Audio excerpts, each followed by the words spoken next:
started? All right, if you would, turn to the little book of Jude once again. I don't change for holidays. We stay where we're at in the book we're studying, so we're not going to do a special message today because it is Easter Sunday. Everything, of course, in here does relate to that Easter Sunday. This is where it all culminates in an empty grave, and we're thankful that our faith is marked by that.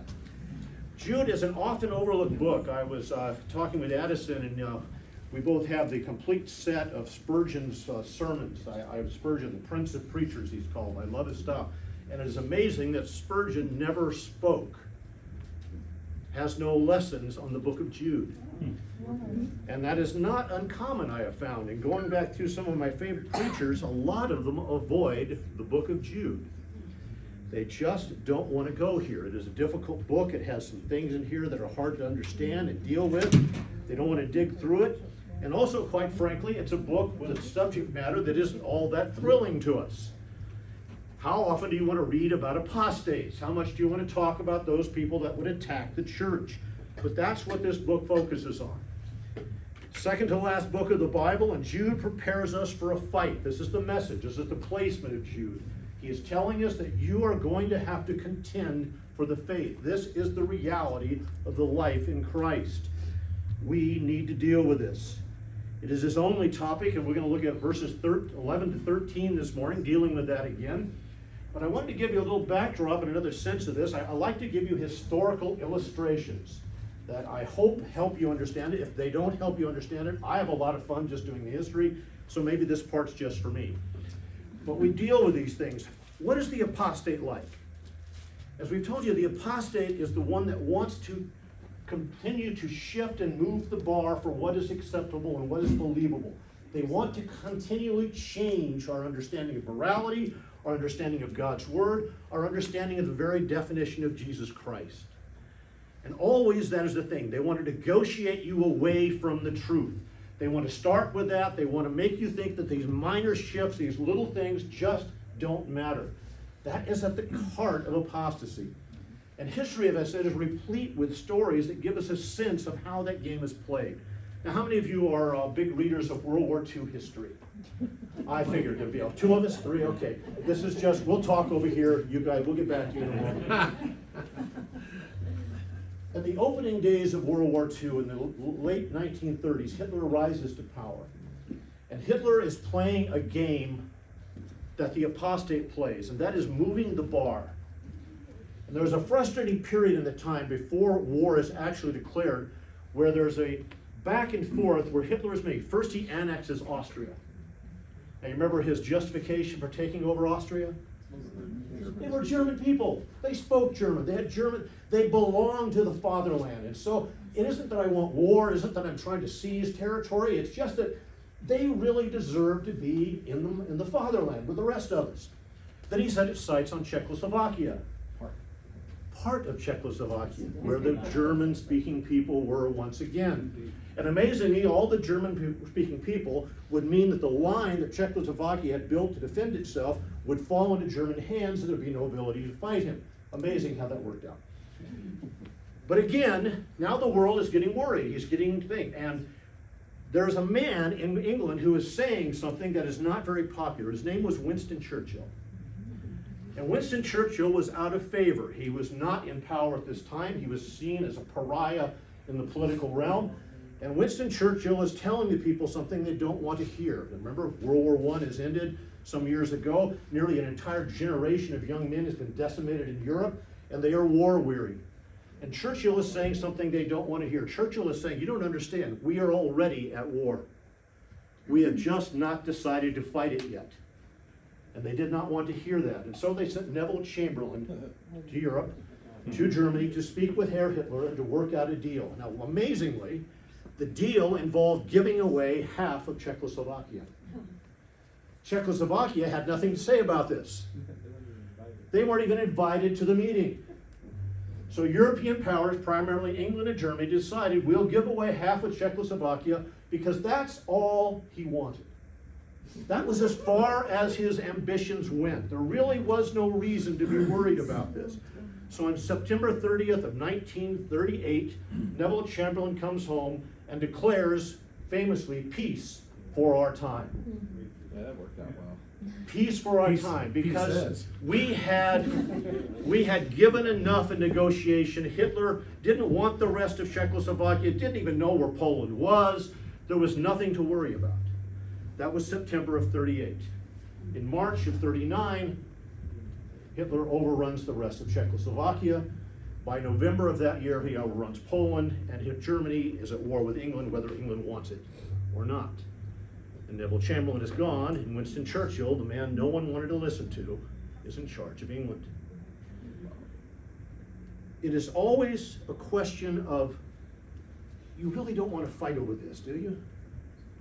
It's always an issue of, why can't you just give a little on this point? We don't want to push it too much. We're not going to do away with the big things.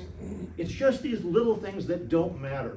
That's the nature of the apostate. They always want to push the bar a little further and see how far they can push you before you are willing to say no. And unfortunately, for a big part of the church, there is never a point at which they're willing to say no. I think we can see that. Today is our greatest day, Resurrection Day. And you know what the nation is enjoying and celebrating on this Easter? Transgender Visibility Day. That is a national day for that. Yes?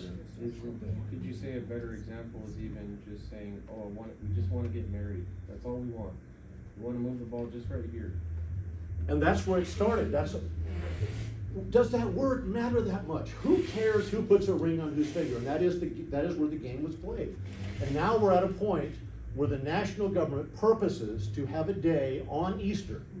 And we have a series of churches in this country that today are celebrating Resurrection Day with all sorts of things, including, but we're having all kinds of gay and transgender things going on there. They are celebrating with men in dresses doing provocative things in churches. You can always move the bar. There's always a reason to give a little more, and you're right. It starts with this small thing. This really doesn't matter. Why would you fight this? Don't they love people too? The apostate always wants to, and if that doesn't work, he'll play the next game. If you stop negotiating, then it goes to the terrorist route. We'll blow things up. We'll attack you, we'll insult you, we'll belittle you. If you try to call us out on anything that we're doing wrong, we will call you haters, now everything's a phobia, in case you haven't noticed. Everything that you are against is a phobia. You have an unreasonable fear of these things. And this is the game they play, as they always push the bar until they can get you to walk away from what is true. But they always promise, we'll keep the big things in force. It's just the little things we want to change. But that's not how it works. And that is what Jude is warning of. Jude is the early version of Winston Churchill, talking to the church and saying, you don't know it, but we're already at war. The question is, are you willing to fight?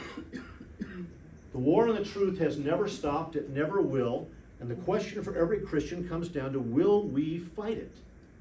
And Jude is commanding us to contend for the faith. He's not the only speaker to deal with this. If you looked at Paul's writing in 1 Timothy chapter 4, he talks about these same people, and he talks about them having a seared conscience. I love that phrase. You just come across that one? What's a seared conscience? What do you mean by a seared conscience? If a person has that, what are they like? The truth can't get through. It just can't get through. It is done there. I spent a number of years McDonald's cooking things, and to this day, I don't have much sensitivity in my fingertips working over the grill. Just a number of burns. That's what searing does. It takes out the sensitivity to things, and they have a seared conscience. They don't even understand. It's like a different language. When you point out this is wrong, they look at you with dumbfounded, what are you talking about? The feeling goes away. The feeling is gone, and that is critical. He also talks about they have the insincere speech of liars. He's not very sensitive here, Paul. The insincere speech of liars. As I told you, truth is not of value in our culture. Insincerity, lying, a seared conscience, it really doesn't matter in our culture because truth is not of value. We are not concerned with what is true anymore. Second Peter goes after the same ones, and he says they're the ones who try to, that will try to pass false teachers. He says they will try to secretly entice and secretly enter. It's the same kind of phrase you have from Jude, where he says they creep in unnoticed. And they try to twist things. And that is his fear. And Peter goes on to say, and what is amazing is many will follow. That's what Peter warns you of. The liars will come in, they will tell these untruths, they will move the bar, and people will flock to it. Now I have to ask you, if they're attacking truth, why will so many people rally around the cause and buy into the lie? Why are they so willing? Because it allows them to sin and live life as they Because want to. it makes us want to see us as what we want, and it deals with what we want and how we can justify it. There you go. If I create a religion that says we're going to believe anything you want, how popular is it going to get, and how quickly will it get popular? That is the nature of apostasy. I'll give the people and tell them anything they want to believe is good, and of course they'll do it. Now that's what we've been dealing with here, looking at the apostate. As I said, the heart and soul of this passage is verses 5 to 16, where we see the apostate. And we've looked at several things. Remember, we're dealing with three groups of three. The first group of three was we looked at three aspects or three examples of how far-ranging and how invasive, how damaging apostasy could be. And we looked at three stories from history that everybody knew. We looked at the Exodus, and we saw the expansion of that the apostasy is able to twist the belief and understanding of an entire nation to the point that God let every adult above 20 die except for 2 as judgment, saying you do not. And this is a nation that had experienced the most dramatic, miraculous activity of God in the entirety of history until Jesus Christ. Can you imagine that? They had lived a daily diet of miracles. I always get a kick out of people that tell me this. You know, the biggest problem with the church today is they're not letting God perform enough miracles. They don't have the faith in miracles. If God was allowed to do the miracles like he used to, people would believe. Historically, that doesn't seem to be the case. That was a miraculous time, and of all the people who saw those miracles, when they came to the moment when God said, here is the promise I gave you, take it, only 2 were willing. Yes? It's interesting that the 2 times in the Bible where you have the most miracles, you have probably the greatest unbelief. You know, whether it was Jesus, all the miracles that he performed, ultimately he was rejected and crucified and killed. As a whole, the Jewish nation, you know, basically continued to reject him. And then, of course, the time of Moses, you know, with all those great miracles and wonders, you know, entire generation has to pass. It is amazing how that goes through that.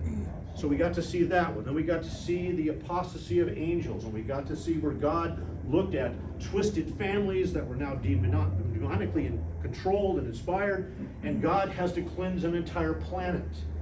And then we saw the issue of Sodom and Gomorrah and the apostasy of going against the very basic reality of biology itself, a thing we're living in our times, and God has to destroy an entire culture. Now I want you to understand the level of that destruction. God simply erased them. We do not even have art and leftover pottery and things from this culture anymore. God wiped it out. Just destroyed it. All we have found are the stones of buildings burned and left behind. God erased it. How pervasive is it? It is so pervasive it can spread through an entire world and bring the judgment of God. Then the next 3 we saw was the character. What were the people like who did this? And we found there were 3 things. 1, they defiled the flesh. Always at the core of apostasy is a desire to indulge your sin nature. Let me find a way that I can justify the things I want to do and call my sin morality. And that was a beginning point for them. Then we found they were insubordinate. If you want to change the rules, you have to attack the authority. Let's overturn the things of God. Let's do away with the authority of truth and be done with it. And then we also found they were my voice is not working. Irreverent, blasphemous. If you're going to destroy the truth, you have to attack the bearers of truth. So we will go after the servants of God, the prophets of God, the very angels of God, and we will blaspheme against them and say we never had to listen. Now that brings us to our third group of three, and that's where we're going to start in verse 11 today. And we're going to now see three examples of actual apostates in history. And once again, what Jude is going to do is take three people that you have probably all read about at one time or another, heard of at one time or another, that are common to all of us. We're going to look at three people here, looking at verse 11, and you see this. And you find these three people.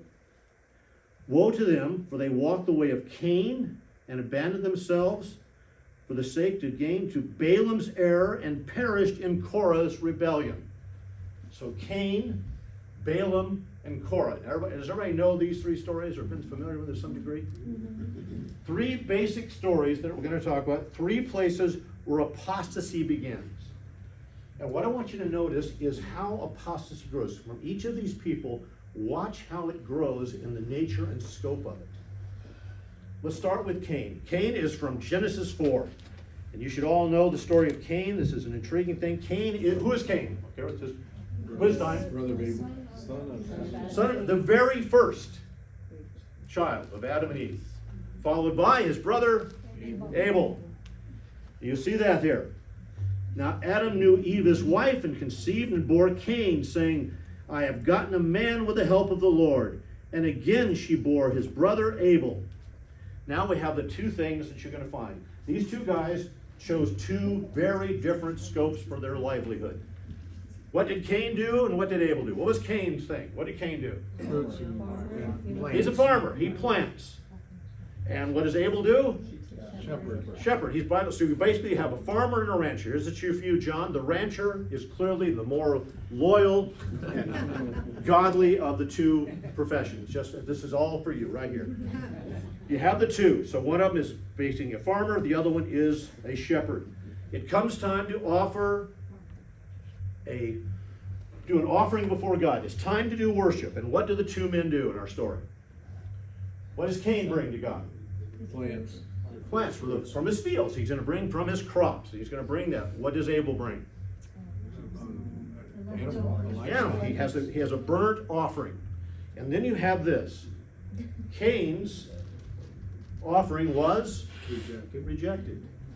And Abel's was accepted as an offering pleasing to the Lord. Now, Cain is not happy about this. And I have to ask you a question. What's wrong with Cain's offering? It's sacrificial, isn't it? He's taking from his own produce. He's offering to the Lord. What's the problem? He didn't offer the best. No, No blood. What? no blood. Yeah, it had to be a life. It had to be a life. How did you deal with sin offering in the Old Testament? It had to be a life. It had to be an animal offered in sacrifice because it was all pointing toward Jesus Christ. So Cain's is rejected. Now I want you to notice something in the story here. It doesn't say that. It doesn't tell you why it was rejected. Why isn't that in part of the story here in chapter 4? Because it seems unfair to Cain if you just read it here. Right. He should know. If he didn't know, then why would he be? He had to, from the very beginning, what was the first act when Adam and Eve sinned? What did God immediately do? Kill an animal. Do you think Cain and Abel might have heard about that? Now I want you to understand this. We're at that moment where here's that parent moment again, where the child does something and your first thought is, were you not listening? Did we talk about this? Did I cover that at some point? Cain knew, and I think you can see here that Cain knew. I want you to drop down here to verses 6 and 7. I think you're going to see that. There's the fact. And the Lord said to Cain, why are you angry? Now I want you to understand, why would he ask that if he didn't know Cain understood? You ever had that conversation with somebody? What are you upset about? You knew this before we started. You understood this. Why are you getting angry about something you knew? So why are you angry, he says. And why has your face fallen? Here it goes. Cain has given it up. If you do well, will you not be accepted? I want you to stop here. He looks at Cain and says, I want you to understand.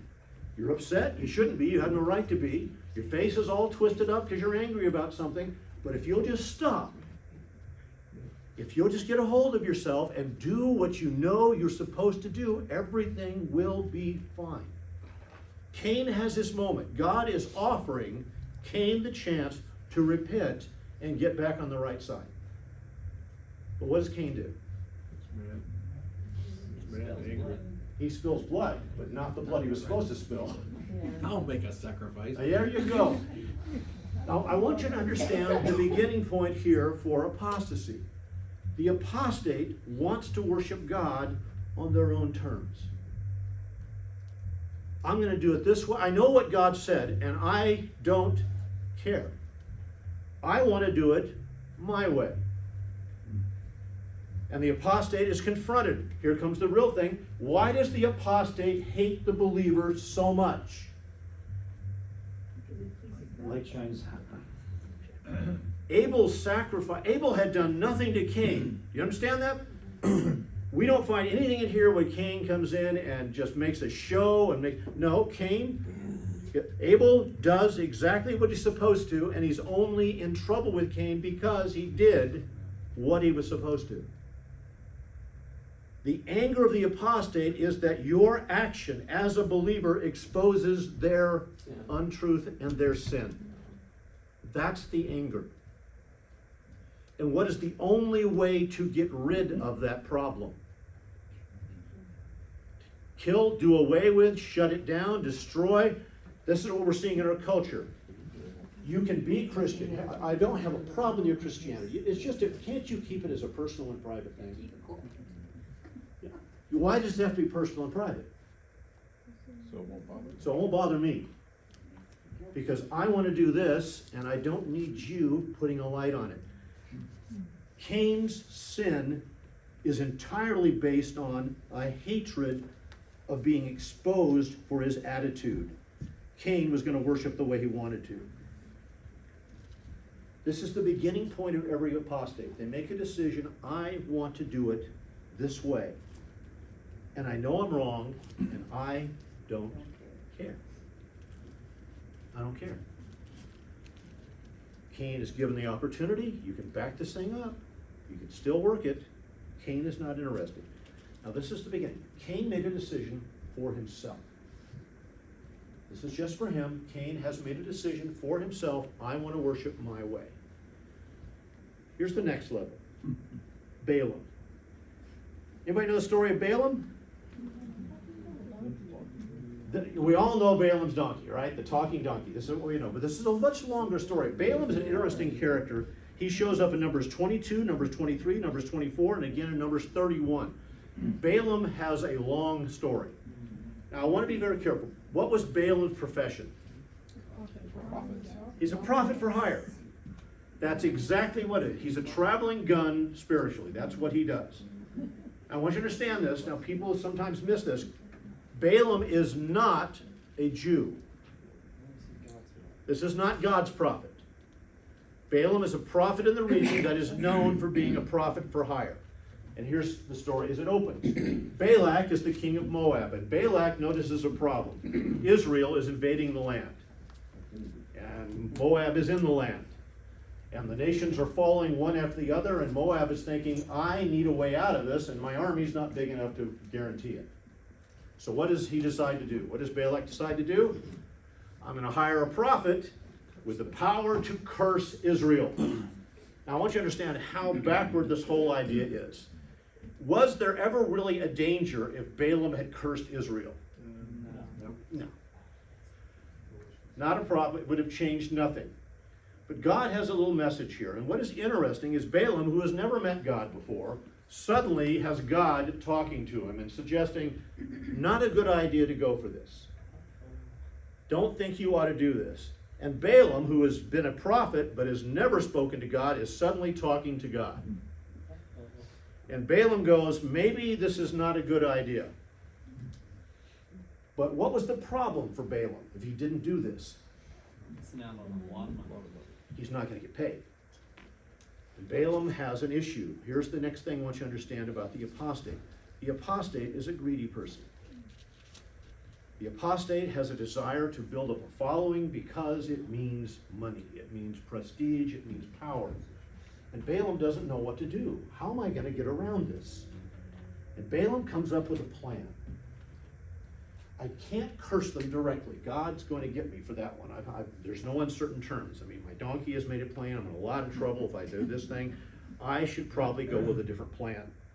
But I want to get paid. Remember what Balaam's plan was? Send pagan women.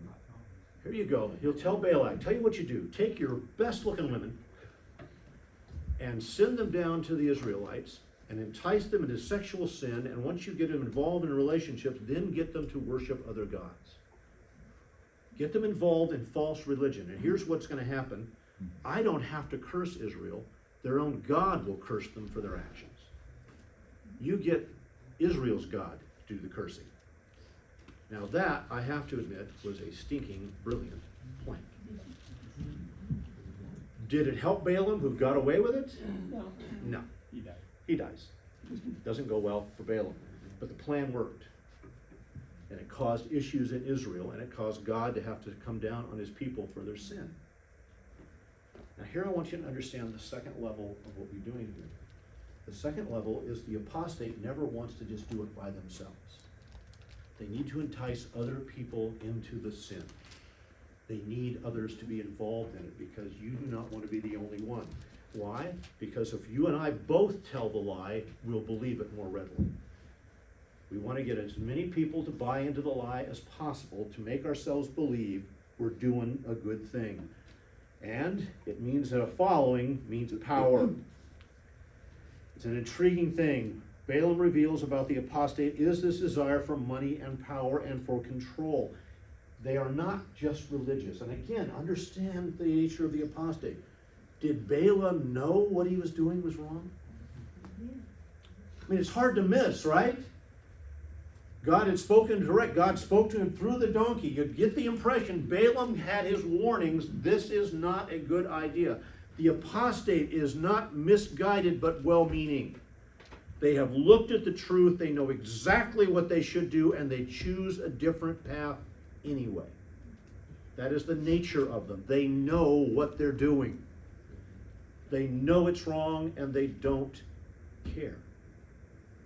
They always figure there's a way around it. There's something we can do about this. Now for Korah. Korah's rebellion. This is another one. He puts this from Numbers 16, I believe. Korah's rebellion. Korah's an intriguing character. Korah is a Jew. And Korah is going to have a problem. See, I want you to understand. The apostate, I said, knows what is true. You know what tribe Korah was from? Levites. What were the Levites? What did they do? These were the priests. These are the people taxed with the responsibility to teach God's word and to lead in worship. That's their job. Korah, amazingly, is also a cousin of Moses. He's family. But here's something that I found interesting about Korah. Korah is a Levite, the cousin of Moses. This is connections, right? And Korah was never allowed to become an active priest, despite being a Levite. It's almost as if Moses or other people kind of knew there was a little issue with Korah. Now, what do you know about people who are ambitious for something they can't have? They'll walk over anybody to get what they want. You bet they will. And you went to that right away because of experience there. There's an aspect to that. They tell me I can't have it. They tell me I shouldn't. I'm unqualified for it, but I want it. Therefore, I'm going to get it. So Korah gathered some friends. And Korah decided that they needed to make a change. And amazingly, Korah's rebellious change was rather extensive. Now I want you to notice from Numbers how Korah hid this. I want you to turn to chapter 16. This is really brilliant. Korah's rebellion. Now Korah, the son of Izhar, son of Korah, and it all goes to all these names here and down.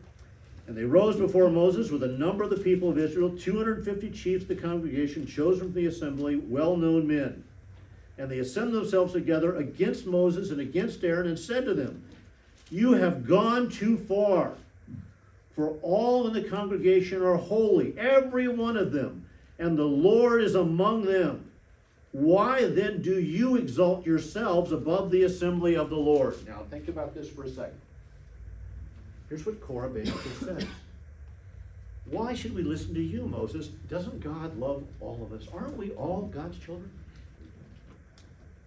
Isn't it true that each of us really has direct access to God?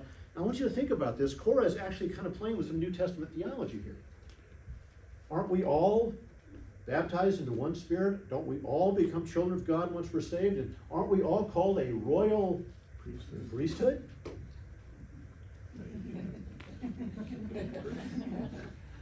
Korah's rather forward thinking here. But Korah has something else in mind.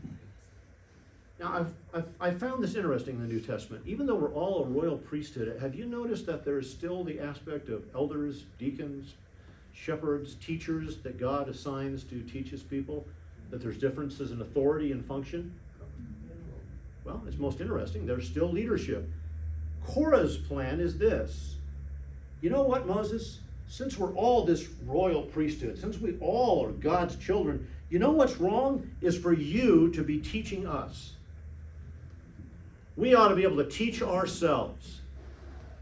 We don't need that kind of authority. We don't need you. Here's the thing. We'll talk to God and we'll decide what he said.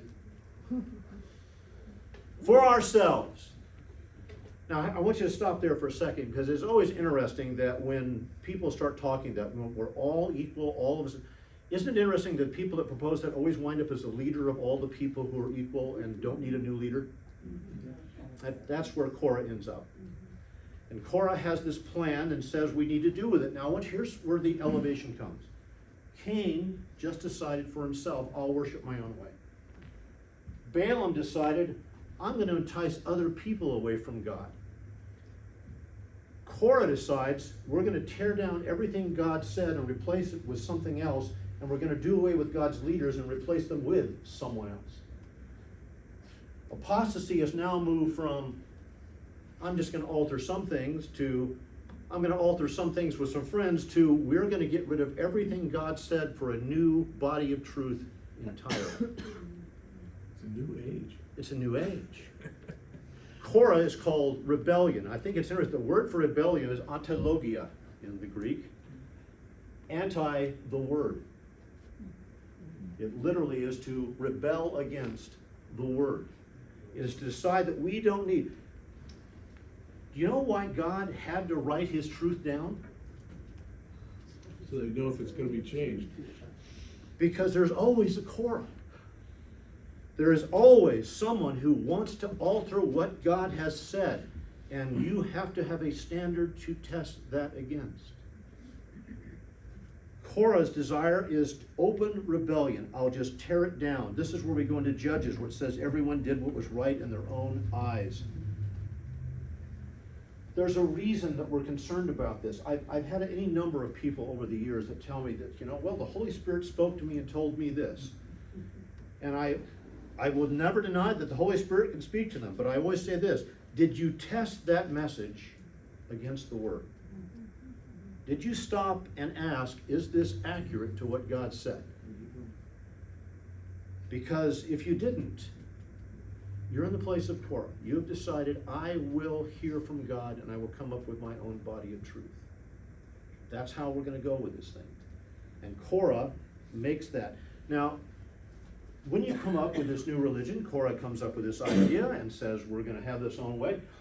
How popular was it with the Israelites? He had 15,000 followers in short order. 15,000. Now here's another one I get all the time. How can you question this person? Look at how God is blessing that ministry. Did you see the size of that church? Did you see how many people are hanging on every word they said?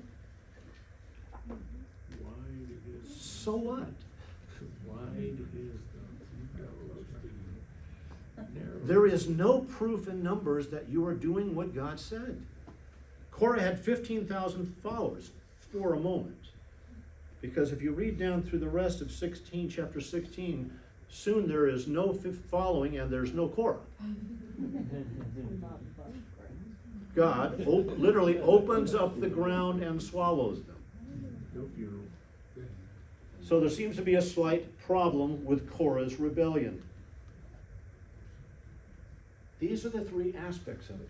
It is never satisfied just to start with, I want to do things a little differently. It always has to move in a new direction until there's a need to tear it all down. That's what the apostate has to do. They have to find a way to tear it all down. And I love how this verse opens. Woe to them. Now I want you to understand, the woe to them isn't referring necessarily just to Korah, Balaam, and Cain. If you remember how we started this thing, all through this passage in Jude, it goes to the people, woe to them, and it warns you of all the things that are going to happen. Those people it talks about. Be careful about these people, those issues. He warns again and again that what happens to these three people isn't limited to them. This is what God wants you to understand. As we said before, it is not a matter of whether God will judge apostasy. The question is, when? There will come a point at which God will go after it. And understand the nature of apostasy. It is a given. It will have impact. Every time you change truth, every time you retreat from the truth, it has impact. And we have seen it open up. It has impact socially. It has impact emotionally. It has impact psychologically. It has impact physically. Every place we have challenged what God has said and we have changed the rules of life and claimed that we have freed people up, all we have done is bring a new host of problems. A new issue, right on down to how it impacts them physically. And that's the reality of life. When you destroy truth, it has results. It has to. There's no way around that reality. Now, having warned them about and given these three examples, now Jude wants to give some illustrations from nature to give you a sense of how bad this problem is. And he's going to compare all of these apostates to a group of things that occur in nature. And I want you to notice this. These are hidden reefs at your love feast as they feast with you without fear, shepherds feeding themselves. Now I'll stop at that last part.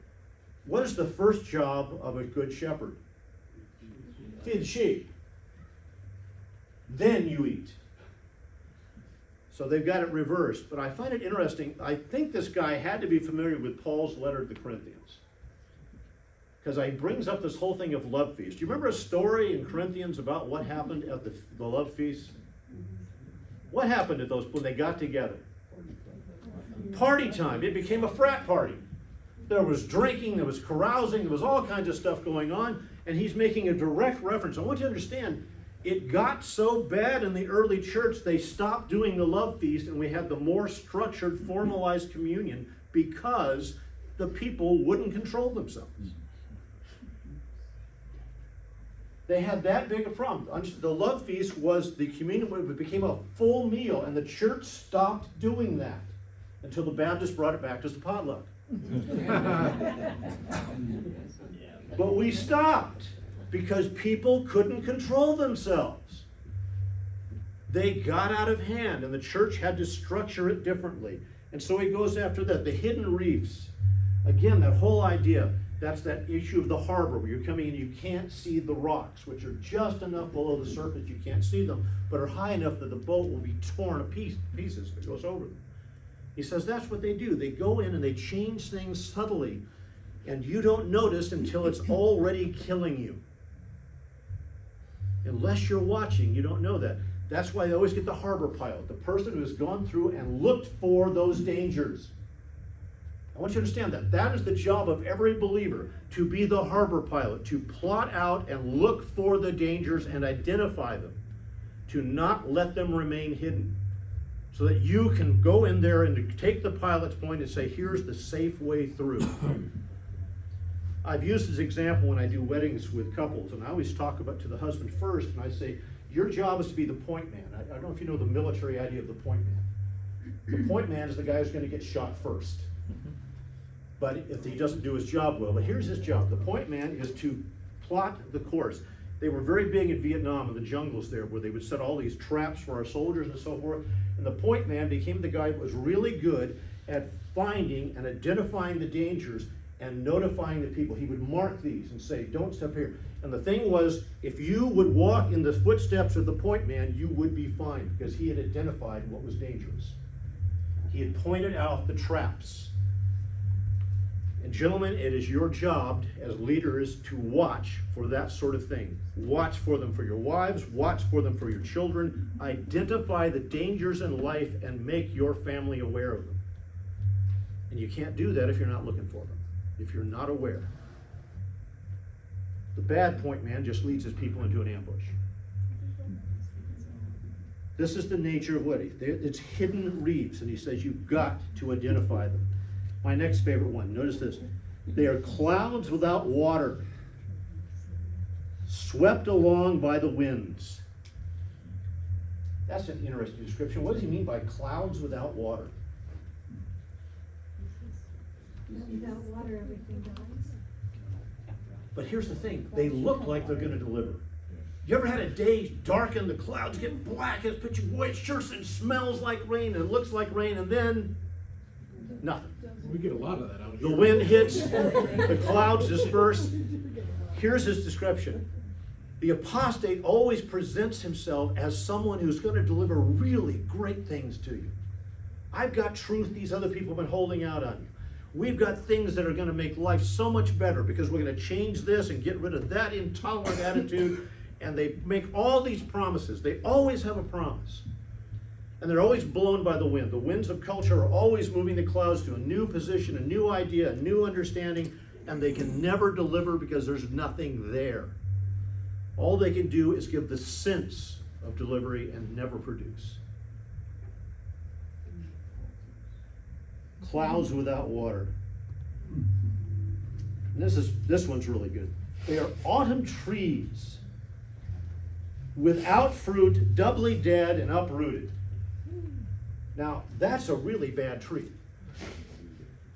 Now, he says autumn. I want you to understand, autumn is the last time a fruit-bearing tree can bear fruit. That's the last crop you're going to get out of it before we move into the winter.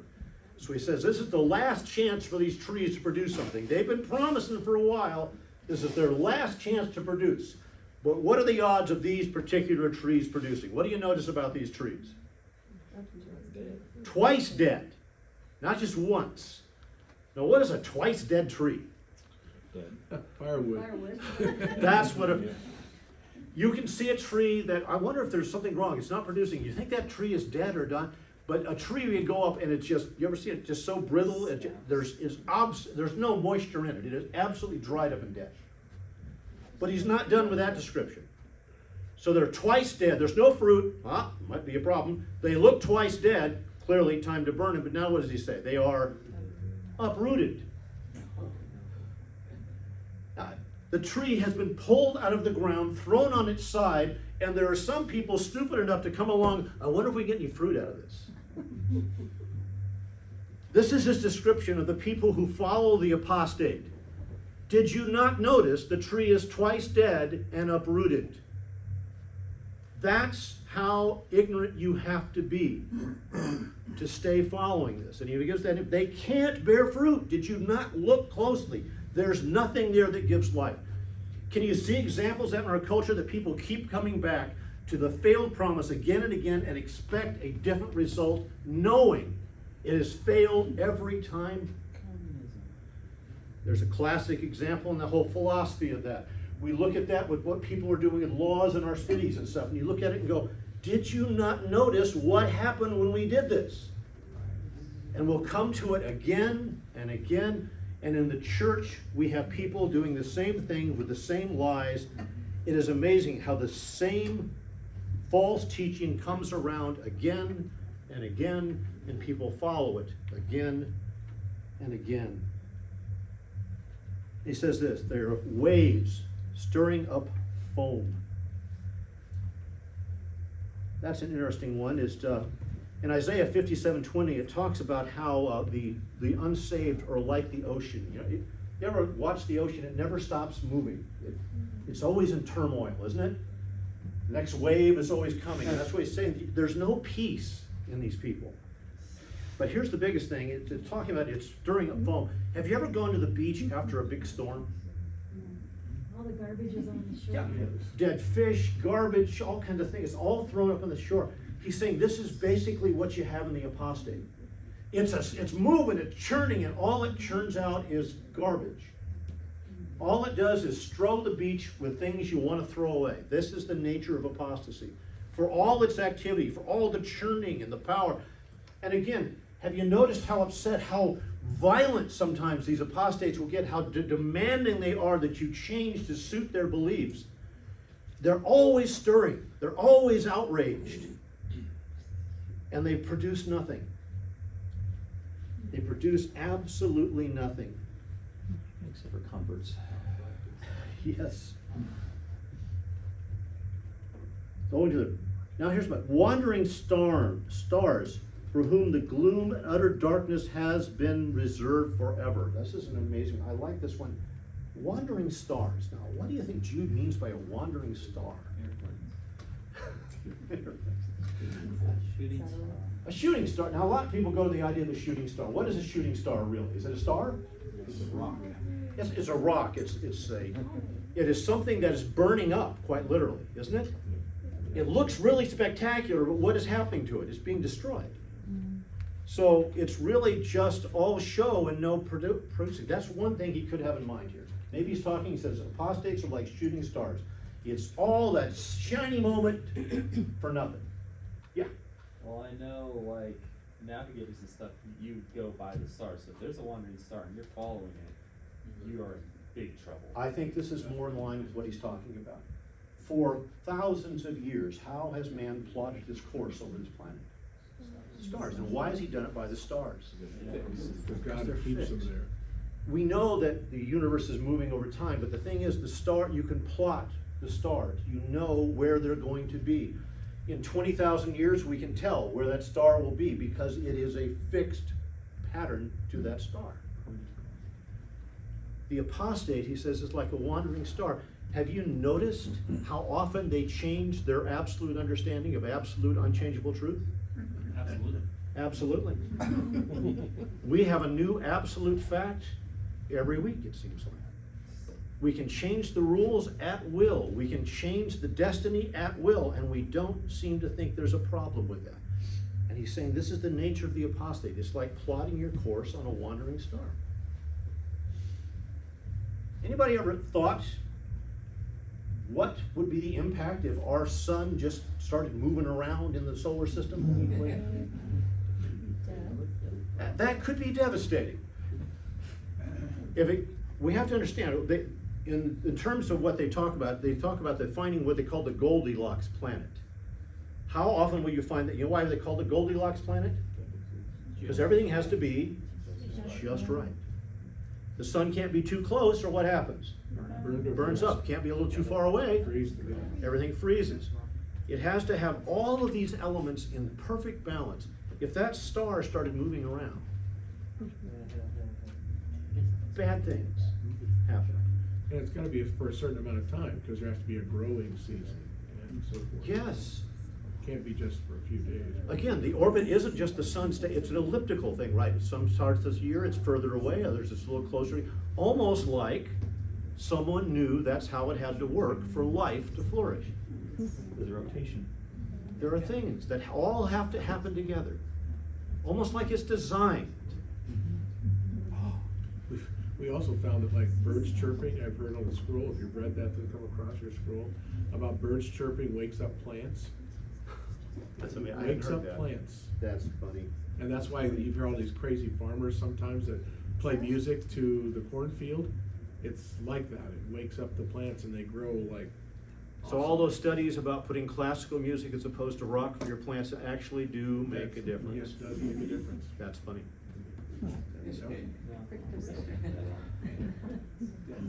All Jude is trying to get after here is to get you to understand the nature of the apostate. They are never satisfied with the change that you give them. They are never going to stop asking for more, and they are never going to stop being completely damaging in everything that they do. The results that they produce are always negative. That's the apostate. Why do we have to listen to Winston Churchill when he says it's time to go to war? Because if you don't fight, you will lose. You will lose. It's not a matter of choosing between peace and war, it's choosing to win. The believer has to engage in the struggle. And again, if we look at what is happening right now in our churches, we can see we are not winning the struggle. Mainly because most churches, quite frankly, are not struggling. They have chosen not to fight. The world has silenced us, it has intimidated us. We are scared for being called out. We are worried about them posting about our phobias on Facebook and Twitter, and we are worried about what they are going to say about us and what it will do to our jobs, and we will not fight. And Jude says you have to make a choice to fight. I'll let you hit the button on that one. I have a little shorter one for you today. I'm going to